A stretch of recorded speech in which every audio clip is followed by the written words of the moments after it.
आज के इस वीडियो में हम बात करेंगे ऑटिज़्म और इससे एसोसिएटेड जो प्रॉब्लम्स हैं, स्पेशल किड्स जो भी हैं, जिन बच्चों को इस तरह की कोई भी प्रॉब्लम्स हैं। ऑटिज़्म हो सकता है, ADHD हो सकता है, सेंसरी प्रोसेसिंग डिजॉर्डर है, या फिर कोई भी प्रॉब्लम बच्चे में अगर है तो अब इसका सबसे बड़ा कारण हमने बहुत बार चर्चा किया है कि सबसे बड़ा कारण न्यूक्लियर फैमिली का होना। न्यूक्लियर फैमिली जो है उसकी वजह से ही सारी प्रॉब्लम्स आ रही हैं। न्यूक्लियर फैमिली है मतलब कि आप काफ़ी सिमटे हुए, घर में बहुत फैमिली मेम्बर्स बहुत कम, उसमें भी अगर वर्किंग लोग हैं तो बच्चे को समय नहीं दे पाते हैं। इसी की वजह से स्क्रीन टाइम भी बच्चे का बढ़ता है। आप बच्चे को कहीं ना कहीं एंगेज करके रखना चाहेंगे तो स्क्रीन टाइम उसको दे देते हैं, तो स्क्रीन टाइम बच्चे की बढ़ती है। उससे क्या होता है कि वो वर्चुअल वर्ल्ड से कनेक्टेड होता है, एक इमेजिनरी वर्ल्ड में जाता है, वो कार्टून वगैरह देखना और अपना राइम्स वगैरह की दुनिया में जाता है। उससे सोशल इंटरेक्शन की भी कमी होती है। रीजन मेन इसमें क्या आ रहा है कि मूल कारण हमारा आ रहा है कि न्यूक्लियर फैमिली का होना। अभी के समय में मजबूरी भी है, परेशानियां भी हैं। अभी जॉब करना मजबूरी है, ट्रांसफ़र कर दिया किसी दूसरे शहर में जा रहे हैं तो करना होता है, ये सारी चीज़ें हैं, सबके साथ में ऐसी है।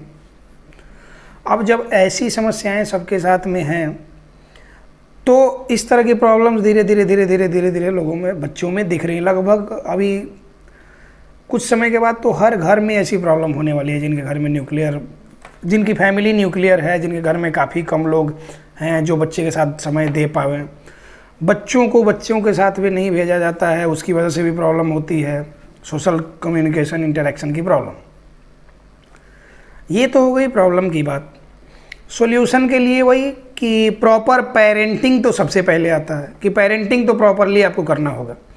अब पेरेंटिंग में जैसे कि बच्चे की सारी नीड आप पूरी कर रहे हैं, घर बढ़िया से बढ़िया घर खरीदा आपने, बढ़िया से बढ़िया गाड़ी खरीदी आपने, लेकिन इसके साथ ही साथ बच्चे को नीड क्या क्या है उसको भी ध्यान में रखना होता है। डिमांड अलग चीज़ होती है पूरी करना, नीड पूरा करना ज़्यादा ही है।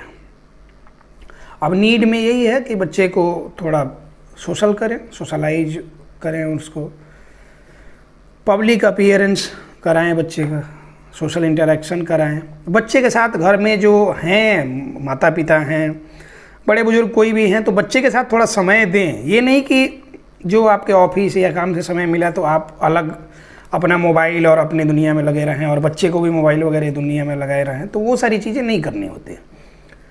इसके अलावा ये तो हो गई कि मतलब कि ये प्रिवेंशन है, ये पहले से सचेत रहने की बात है कि जिनके बच्चे में इस तरह की प्रॉब्लम नहीं हुई है वो लोग भी अगर वीडियो हमारा देखते हैं तो आप तो स्क्रीन टाइम तो बिल्कुल भी बच्चों को ना दीजिए। स्क्रीन टाइम ज़्यादा होने की वजह से अभी प्रॉब्लम हो रही है बच्चों, और बच्चे के साथ आप ज़्यादा से ज़्यादा समय बिताइए।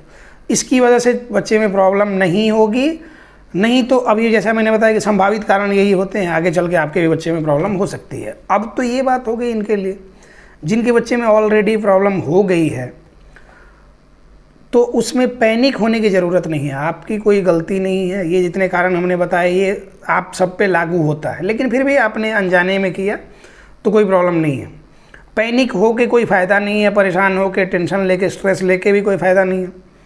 अभी से आप इन चीज़ों को चाहें तो सुधार सकते हैं, तो आप इन चीज़ों को सुधारें।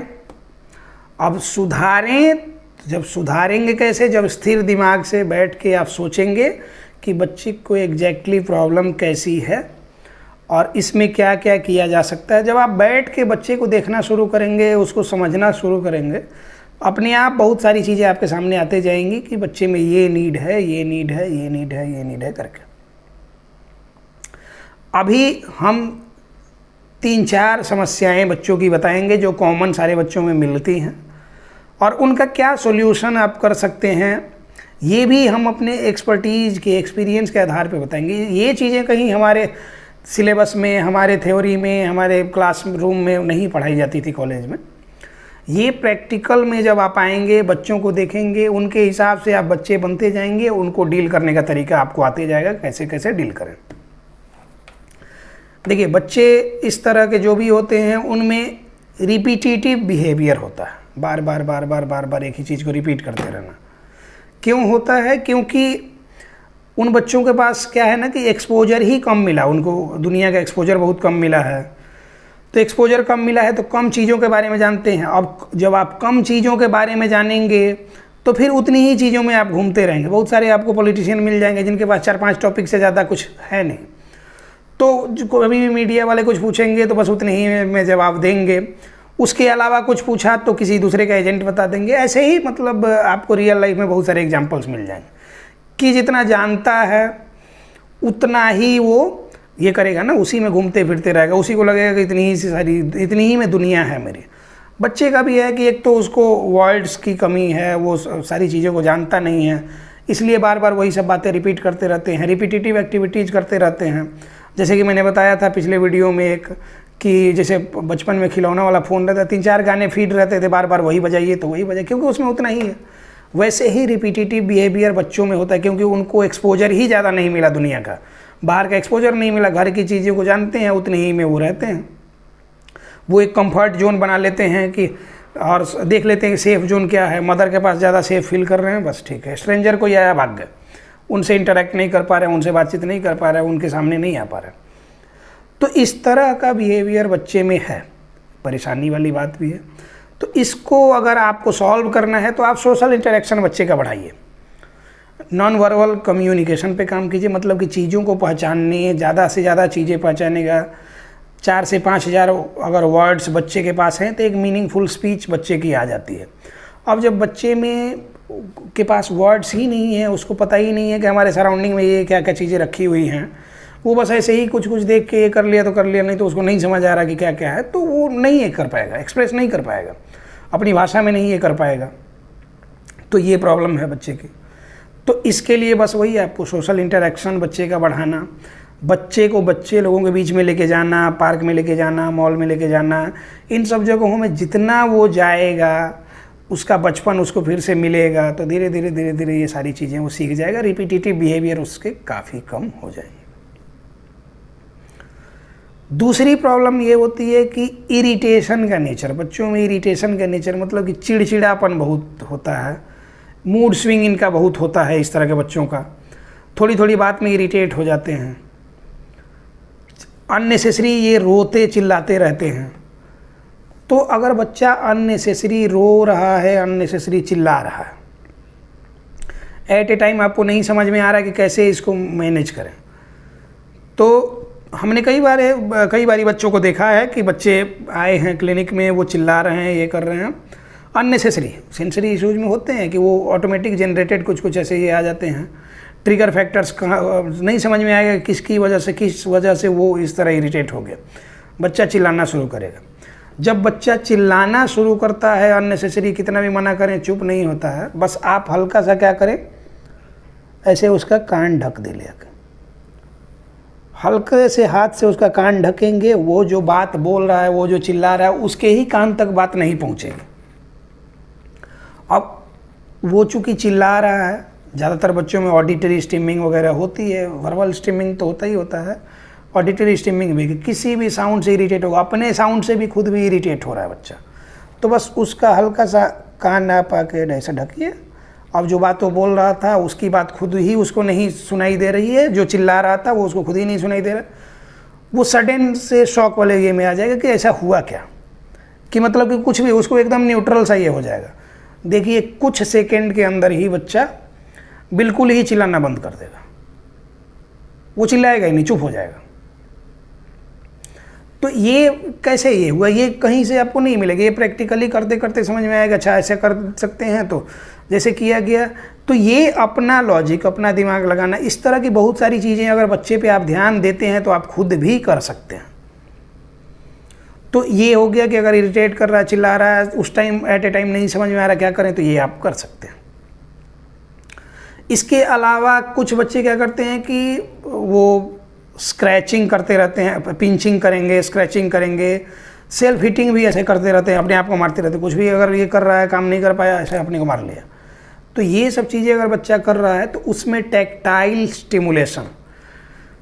स्टिमुलेशन काफ़ी ज़रूरी होता है। उसमें डिफरेंट टेक्सचर के मैट पे चलाना, उस पर हाथ रब करवाना, इसके अलावा इसमें हाथ में वाइब्रेटर मसाजर वगैरह भी आप चला सकते हैं, उसका ये कंप्रेशन भी कर सकते हैं। ये फिस्ट इसका बनवाइए और हाथ से इसको कंप्रेस करते जाइए, इसको दबाते जाइए। तो ये चीज़ें भी आप कर सकते हैं बच्चे का, ये तो इससे भी प्रॉब्लम कम होगी। जॉइंट कंप्रेशन जो करते हैं वो ठीक, लेकिन बीच बीच में ये फिंगर का, ये नेल का जो ये होता है, ये भी कंप्रेस करेंगे बच्चे का, तो धीरे धीरे उसकी इरिटेशन और कम होते जाएगी। वो नोचना काटना वो धीरे धीरे अपने आप वो कम कर देगा। कुछ बच्चे जैसे प्राइवेट पार्ट को अपने रब करते रहते हैं, इस पर हमने 2 बार वीडियो बनाया है और काफ़ी अच्छे से उसमें समझाया है कि कैसे कैसे आप मैनेज कर सकते हैं। कुछ बच्चों की आदत होती है कि मदर की या तो गर्दन में हाथ लगाना या ब्रेस्ट में हाथ लगा के रखना, तो वो भी सारा वो सेंसरी इशू में आता है। वो टैक्टाइल सीकिंग बिहेवियर होता है, वो मतलब कि सॉफ्ट सरफेसेस को टच करना चाहते हैं, तो उसकी वजह से वो प्रॉब्लम है। वो ऑकवर्ड सिचुएशन हो सकता है किसी दूसरे के साथ अगर बच्चा करेगा, तो उसको मैनेज करने के लिए आप बस वही टैक्टाइल स्टिमुलेशन पे उसको लेके जाएं। इसके अलावा कंट्रास्ट का फील उसको दे सकते हैं, कंट्रास्ट बात का, उसमें गर्म पानी ठंडे पानी में हाथ डलवा सकते हैं। इसके अलावा बच्चे का प्रॉपर जॉइंट कंप्रेशन और इसमें फिंगर ग्रिप की एक्टिविटीज जो होती हैं, जो भी मतलब कि जैसे आप जेल बॉल दे सकते हैं, ये कर सकते हैं, और ये मुट्ठी बंद करके ये दबाना, ये करना, इन सब चीज़ों से वो सारी प्रॉब्लम्स भी बच्चे की ख़त्म हो जाएंगी। प्राइवेट पार्ट रब करने की बात आएगी तो सेंसरी ब्रश वहाँ पे यूज किया जा सकता है जेनाइटल रीजन में। और इसके अलावा आप एक कुछ भी ये लेके, जैसे लकड़ी का ये जैसे मैच स्टिक्स होता है, माचिस की तीली, वो लेके हल्का हल्का स्क्रैच करें। वो जो कपड़े धोने वाले ब्रश होते हैं, अलग अलग ब्रश से जेनाइटल रीजन में आप हल्का हल्का ब्रशिंग, टेक्सचर का फील देंगे बच्चे को, तो धीरे धीरे वो प्रॉब्लम भी ख़त्म हो जाएगी। इसके अलावा ऑटिज्म वाले बच्चों में जनरली क्या होता है ना कि मुंह में उंगली नहीं डालने देते, ब्रश नहीं डालने देते बच्चे, वो करने ही नहीं देंगे। आप उंगली डालिएगा तुरंत ही काट लेगा। उसकी स्पीच नहीं है, वो बढ़िया से च्यूइंग नहीं करता है, चबाता नहीं है खाने को, मुंह में उंगली नहीं डालने देता। क्यों? क्योंकि वहाँ ओवर सेंसिटिविटी उसको होती है। तो उसके लिए क्या करना होता है, तुरंत ही उंगली मुंह में नहीं डाल देना होता है। बहुत सारे पेरेंट्स लोग ऐसा करते हैं, ओरोमोटर स्टिमुलेशन का हमारा वीडियो देख के वो क्या करते हैं कि डायरेक्ट मुंह में उंगली डाल देंगे और ऐसा काटेगा कि ज़िंदगी में फिर कभी हाथ लगाने का हिम्मत नहीं करेंगे उसके मुंह में। उसके लिए प्रॉपर जानना होता है कि कैसे कैसे करना होता है। यही तो प्रॉब्लम होती है ना कि बहुत सारे लोगों को ये लगता है कि अच्छा वो वीडियो स्किप कर करके वो उनको लगता है कि अच्छा हम बेसिक चीज़ें देख लिए, अच्छा अब इससे हो जाएगा। नहीं होगा। आपको सही प्रोसीजर जाना चाहिए। उछल कूद करने से सही से आपको ये मिलेगा नहीं सोल्यूशन। आपको लगेगा कि आपने सब जान लिया और जाके गलती करेंगे, उसके बाद ज़िंदगी भर पछताएंगे। तो ये न करके वीडियो में जो बताई जाए बातें उसको अच्छे से ध्यान से सुने और तब जाके उसको प्रॉपर इम्प्लीमेंटेशन उसको वो अप्लाई करें बच्चे पे, ऐसे ही नहीं। तो इसमें जैसे होता है कि बच्चा अगर उंगली डाला जाए काट लेता है, तो उसके लिए सबसे पहले कि बाहर से ये कंप्रेशन करना होता है, फेशियल कंप्रेशन पूरा किया जाएगा। उसके बाद से जैसे मुंह में उंगली डाल के जैसे ब्रश कराते हैं बच्चे लोगों को, वो करवाना होता है। उसके बाद च्यूइंग ट्यूब आता है, वो जो स्पाइक्स वाला, उससे स्टिमुलेशन देना होता है। तब कुछ समय के बाद मुंह में उंगली डालेंगे, बच्चे की सेंसिटिविटी कम हो जाएगी, मुंह उसका खुलने लगेगा, तब जाके प्रॉब्लम होनी है सॉल्व। तब वो उंगली नहीं काटेगा, तब आप टंग का एक्सरसाइज करा सकते हैं और सारी चीज़ें आप करवा सकते हैं। तो इन सब का एक सही प्रोटोकॉल होता है। कोई भी एक्टिविटी करने, कोई भी काम करने से पहले एक सही प्लानिंग करनी होती है। एक प्रॉपर प्लानिंग होगी, उसको कैसे स्टेप बाय स्टेप आप इम्प्लीमेंट करेंगे, इसका खाका आपके दिमाग में तैयार होना चाहिए। वो चाहे पेपर पे लिख के रखें, दिमाग में रखें, लेकिन उस हिसाब से प्रिपेयर्ड होके तब बच्चे पे काम अगर आप करेंगे तो बच्चे में इम्प्रूवमेंट 100% होगी। बिना जाने बिना समझे आधा अधूरा ज्ञान लिए कुछ भी करेंगे तो प्रॉब्लम सॉल्व करने चले थे और आप प्रॉब्लम बढ़ा देंगे, तो वो नहीं करना है। जैसा मैंने कितनी बार बोला है कि स्टेप बाय स्टेप, जैसे हम लोग पढ़ाई जब करते हैं तो पहले हम लोग जब से पढ़ने शुरू किए थे तब से मतलब LKG UKG और ये नहीं था डायरेक्ट पहला क्लास से पढ़ाई होती थी। उसके बाद और छोटे भाई लोग आए तो वो लोग LKG UKG करे। उसके बाद और छोटे छोटे बच्चों जो हम लोग से 5-7 साल पीछे वाले आए, उनका नर्सरी से शुरू हो गया। अभी नर्सरी से प्ले, ऐसा करके जो सिस्टम है, तो क्या है कि एक एक लेवल लेके चढ़ा जाता है। तो हम लोग जब बड़े बड़े हो जाते थे तब पहले क्लास में जाते थे। अभी तो 1.5-2 साल के बच्चे होते हैं, प्ले में चले जाते हैं।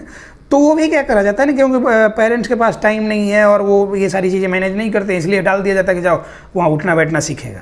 तो वो भी एक सिस्टम से होता है ना, ऐसा नहीं ना कि पहले प्ले में डाला और फिर क्या किया कि इसको छोड़ा कि 1 साल बाद मैट्रिक में कर देते हैं, 10th का एग्ज़ाम दे ले, फिर उसके बाद इसको नर्सरी में डाल देंगे, फिर उसका भी मन किया तो 7th में डाल दिया, कभी 8th में डाल दिया, कभी 5th में डाल दिया, कभी 4th में डाल दिया। ऐसा तो नहीं होता है ना।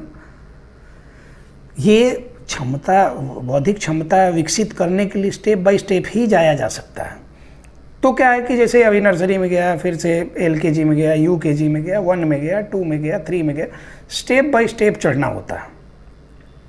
और हम देख रहे हैं कि इस फील्ड में भी ऑटिज्म के और इस तरह के ये में बहुत सारे डॉक्टर्स और बहुत सारे रिहैब सेंटर्स वाले भी यही चीज़ कर रहे हैं कि कभी उसको क्लास 1 में डाला, कभी उसको क्लास 7 में डाला, कभी 3 में डाल दिया, कभी 2 में डाल दिया। समझ नहीं आ रहा क्या करना, जब खुद कन्फ्यूज, पेरेंट्स को कन्फ्यूज किए हुए हैं। पेरेंट्स को तो वो इस फील्ड के लिए तो लेमैन है, जैसे हम बोलते हैं हमेशा कि लेमैन है, मतलब उनको बिल्कुल भी नहीं, मतलब नहीं पता है इस बारे में, वो शून्य उनका नॉलेज है। तो उन जिनका नॉलेज शून्य है तो वो बेचारे जो उनको बताया जाएगा वही करेंगे।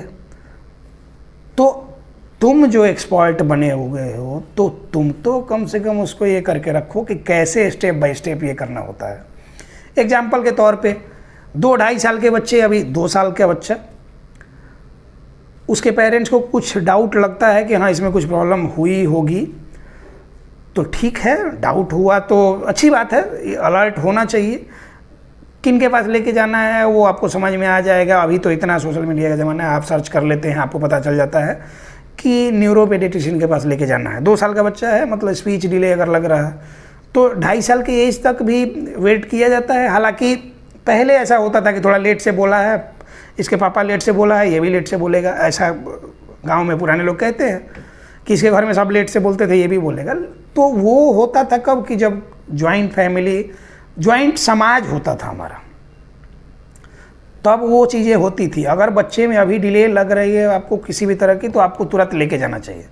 अभी आप न्यूरोपेडिट्रिशियन के पास लेके गए तो वो तुरंत ही, मतलब मेरे पास केसेस आए हैं, 90% केस में वो लोग बोल रहा है कि ऑटिज्म है। 2 साल के एज में कहाँ ऑटिज्म होता है? कहाँ देखा आपने, कहाँ पढ़ा आपने कि 2 साल के एज में ऑटिज्म हो गया बच्चे को?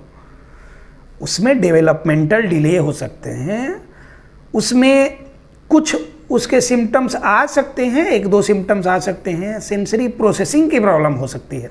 ऑटिज्म आप लोग बोल देते हैं, उसके बाद ये पेरेंट्स परेशान होते हैं। अब ये लेवल अपने आप खोज लेते हैं, ये जाके यूट्यूब चैनल देख देख के। तो ऐसे डॉक्टर्स लोग से भी हम हमेशा रिक्वेस्ट करते हैं कि भाई आप लोग ये करें, अपना काम करें, सही सजेशन दें, ताकि वो आदमी अपना टाइम बर्बाद नहीं करे, सही जगह पे जाए और उसका सोल्यूशन करवा ले। तो इसीलिए हम समझाते हैं कि जागो ग्राहक जागो पहले आता था बड़ा, अभी भी पता नहीं, अब तो हम टीवी वगैरह देखते नहीं है, बिल्कुल भी नहीं देखते। अब तो इंटरनेट के माध्यम से जो ये है, सारे OTT के ये हैं, और बस लगाया और फिल्म देख लिया, हो गया। उसमें प्रचार नहीं आता क्योंकि वो OTT है। OTT का सब्सक्रिप्शन लेके आप रखते हैं, वो करते हैं। टीवी पे जब आप देखेंगे तो उसमें प्रचार में आता है ना कि जागो ग्राहक जागो, सोना के लिए और ख़रीदी के लिए, बहुत सारी चीज़ों के लिए आता है। तो वही काम अभी हम कर रहे हैं। हमने देखना बंद किया, लेकिन लोगों को सिखा रहे हैं कि जागो, आप अभी भी जागो। आप उनके लिए इंसान नहीं है, आप उनके लिए ग्राहक हैं। तो ग्राहक जब हो जाता है, ग्राहक और दुकानदार का जब रिश्ता हो जाता है ना, तो वहाँ इंसानियत ख़त्म हो जाती है। तो इसीलिए आपको सही चीज़ समझाने के लिए हमने मुहिम शुरू किया, मिशन ऑटिज्म फ्री इंडिया का। अब बात मानना नहीं मानना ये आप पे डिपेंड करता है। हम आपकी भलाई के लिए कर रहे हैं। अभी होता है ना कि बहुत सारी फिल्मों में आपने देखा होगा कि कोई ईमानदार ऑफिसर आया और किसी क्रिमिनल के खिलाफ में कोई गवाही नहीं दे रहा है, किसी के साथ जुर्म हुआ है, आपको पता चला कि अच्छा उसके साथ उसने ऐसा किया, उसके परिवार वालों को आपने जाकर मनाया कि हाँ तुम गवाही दो, उसको हम पकड़वाएंगे, ये करेंगे। कोर्ट में लेके गए, उसके बाद परिवार वाला पलट गया। लगता है ना बुरा। तो अब क्या होता है कि फिर भी हमने उसी तरह का किया कि चलो हम ईमानदार पुलिस वाले बनते हैं, जो गलत हो रहा है उसके खिलाफ आवाज़ उठाते हैं। साथ देना नहीं देना, जो लोग समझ जाते हैं वो साथ देते हैं, हिम्मत करते हैं, साथ देते हैं। नहीं तो हम तो बोलते हैं ना कि हम ना सुभाष चंद्र बोस हैं, ना हम भगत सिंह हैं, ना ही हम महात्मा गांधी हैं। जब उन लोगों के साथ, और ऐसे भी उन लोगों के साथ भी सारे लोग एक साथ नहीं चले तो हमारे साथ तो नहीं चलेंगे। हाँ, जिन लोगों को समझ में आ जाए, जो भुक्तभोगी हो चुके हैं, सारी दुनिया घूम घूम के उनको समझ में आ गया है कि हर जगह ग्राहक और दुकानदार का रिश्ता है, तो जिनको ये बात समझ में आ गई है वो हमारे पास आते हैं, हमारी बात को समझते हैं। और ऐसे सैकड़ों एग्जाम्पल हैं जो हमारे साथ ऑनलाइन सेशन में लोग जुड़ के, और अभी काफ़ी, वो 2-2.5 साल से कहीं जा रहे थे, कुछ भी नहीं हो रहा था, महीना 1.5 महीना में काफ़ी बढ़िया इम्प्रूव किया है उनका बच्चा। तो ये सिर्फ इसलिए, हम कोई जादू नहीं करते हैं, हमारे पास कोई दिव्य शक्ति भी नहीं है, हम इंसान हैं। हाँ, इंसानियत के लिए काम करते हैं। बहुत सारे लोग हमारे बारे में उल्टा पुल्टा ये करते रहते हैं, लेकिन फिर भी उनका भी भला, बस कैसे भी वो हमारे बारे में कुछ भी बोलें, लेकिन हमारे वीडियो को देख के अगर उनको कुछ बेनिफिट मिल रहा है, ये हमारे लिए खुशी की बात है। आप अपने बच्चे में, जो लोग हमारे साथ जुड़ना चाहते हैं वो जुड़ सकते हैं, जो नहीं जुड़ना चाहें वीडियो देख के आप बच्चे पे काम ईमानदारी से ज़रूर करते रहें। हम प्रैक्टिकल अप्रोचेज आपको बताते हैं, जो बेस्ट से बेस्ट अप्रोच होता है वो बताते हैं, ताकि आप अपने घर पे ही बच्चे को मैनेज कर सकें। इधर उधर जाने से अच्छा है आप अवेयर हों, आप समझें। आप जब तक नहीं समझेंगे कि एग्जैक्टली प्रॉब्लम क्या है बच्चे की, तब तक आप उसका सॉल्यूशन भी नहीं समझ सकते कि एग्जैक्ट सॉल्यूशन क्या है। तो फिर वही आप जाएंगे सेंटर्स में और बंद दरवाजे के पीछे कुछ ना कुछ तो चलते ही रहेगा, और इसी तरह आपका 6 महीना, साल भर, 2 साल निकलते रहेगा, और फिर उसके बाद आपके हाथ में लास्ट में कुछ नहीं आएगा। तो साफ साफ शब्दों में हमने बातें समझा दी। अब जिनको समझना है समझे, जिनको नहीं समझना है नहीं समझे। हालांकि जिनको नहीं समझना वो भी, उनको भी समझना चाहिए। आज नहीं समझ में आएगा, साल भर बाद समझ में आएगा, आना आपको हमारे पास पड़ेगा। क्यों? क्योंकि हम ऑनेस्टली काम करते हैं आपके बच्चे को ठीक करने के लिए, आपको इंडिपेंडेंटली इस लायक बना देते हैं कि आप किसी भी सिचुएशन में बच्चे को कैसे मैनेज करना है वो आप कर सकें। जो लोग भी हमारे साथ हमारे सेशन में जुड़ना चाहते हैं, अपने बच्चे का असेसमेंट कराना चाहते हैं, और उसके लिए प्रॉपर एक सही होम प्रोटोकॉल, और कैसे घर पे मैनेज करें, कैसे उसको सोशलाइज करें, मतलब बहुत सारी प्रॉब्लम्स जो होती हैं सबको सॉल्व कैसे करें, इसके लिए आप हमारे साथ जुड़ सकते हैं। ये हमारा ऑफिशियल व्हाट्सएप का नंबर है, आप इस पे 24/7 कभी भी मैसेज कर सकते हैं। और ये है हमारा contact number, 2 PM to 4 PM में आप कॉल करें, व्हाट्सएप कॉल नहीं करें, नहीं उठाया जाएगा। इस पे आप कॉल करें, वॉइस कॉल करें, आपकी जो प्रॉब्लम है आप 2-3 मिनट के लिए आप डिस्कस कर सकते हैं मेरे साथ में। ज़्यादातर हम ही रहते हैं फ़ोन पे, नहीं हम उठा पाए कोई बात नहीं, आपको सारा प्रोसीजर समझा दिया जाएगा। मैनेजमेंट से कोई ना कोई फ़ोन उठाएगा, आपको सारा प्रोसीजर समझा देगा। आप अगर कहीं जा भी रहे हैं, कहीं सेंटर्स पे आपको लग रहा है कि वहाँ जाना चाहिए, तो उसके लिए भी कोई प्रॉब्लम नहीं है। हाँ, आपको नहीं बताया जा रहा है बंद दरवाजे के पीछे इलाज हो रहा, आपको बताया नहीं जा रहा क्यों कि क्या करना चाहिए, तो उसके लिए भी आपको घर पे क्या करना चाहिए, कैसे मैनेज करना चाहिए, ये सारी चीज़ें हम आपको समझा देंगे, सिखा देंगे। तो आप हमारे साथ जुड़ सकते हैं। एक दूसरे के सहयोग से ही हम मिशन ऑटिज्म फ्री इंडिया को सक्सेसफुल बना सकते हैं। उम्मीद करते हैं कि सभी लोगों को हमारी बातें समझ में आ गई होंगी। जिस अवेयरनेस के पर्पज़ से हमने ये वीडियो बनाया वो पर्पज़ हमारा फुलफिल होगा। इन्हीं सब बातों के साथ इस टॉपिक को क्लोज करते हैं। मिलते हैं किसी नेक्स्ट टॉपिक में। धन्यवाद।